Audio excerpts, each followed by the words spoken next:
नमस्कार. मी डॉक्टर प्रशांत भीमराव पाटील, जामनेर तालुका, जिल्हा जळगाव.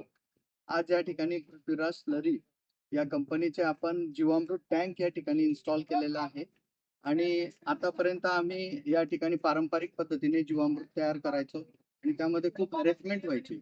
आता ही जी टँक आहे अतिशय ॲडव्हान्स पद्धतीने तयार केलेली आहे. सुरुवातीला मी सोशल मीडियाच्या माध्यमातून पृथ्वीराज स्लरीची ही जी जीवामृत टँक आहे त्याचा व्हिडिओ बघितला आणि त्यानंतर या कंपनीचे जे ओनर आहेत चेतन बोरा साहेब त्यांच्याशी संपर्क केला. टँकच्या संदर्भात संपूर्ण माहिती जाणून घेतली आणि आज ते स्वतः माझ्या शेतावर या ठिकाणी या टँकचं इन्स्टॉलेशन करण्यासाठी आलेलं आहे.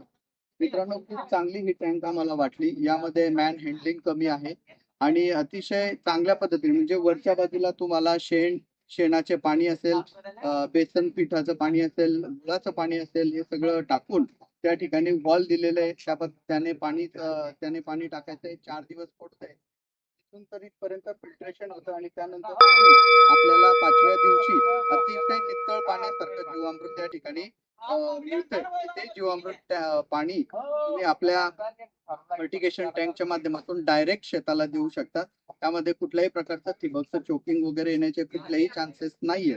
असं चांगलं हे प्रॉडक्ट आहे आणि मी शेतकऱ्यांना विनंती करतो की शेतकऱ्यांनी सुद्धा या पद्धतीचे स्लरी टँक वापरावे, जेणेकरून आपला जो रासायनिक खर्चांचा जो खर्च आहे तो जास्तीत जास्त जो आहे तो कसा कमी करता येईल या दृष्टिकोनातून आपल्याला स्लरी टँक या वापरण्या गरजेच्या आहे.